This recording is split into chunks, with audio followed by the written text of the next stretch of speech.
Home chest exercise. Pump your pecs through our 2-week training program. How do you do exercise? You will build a large chest base by doing the first 3 chest exercises 3 days a week for 2 weeks. Rest for at least 1 day between exercises. Complete 3 sets for each activity, pausing for 1 to 2 minutes between sets. Be willing to push 10 to 15 times, but if that is more than your chest effort, do your best. 1. Number. Pressure of one arm. Press up with your right hand down and your left hand is in the box. Swap arms and repeat. That is 1 answer. 2. Number. Crossover elevated press up.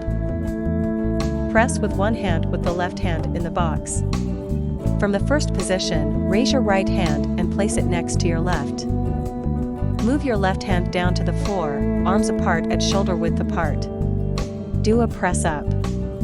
That is 1 answer. 3. Number. Elevated pressure diamond. There is a clue in the article.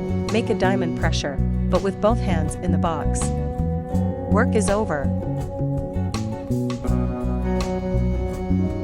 Thank you for watching and subscribe to my channel.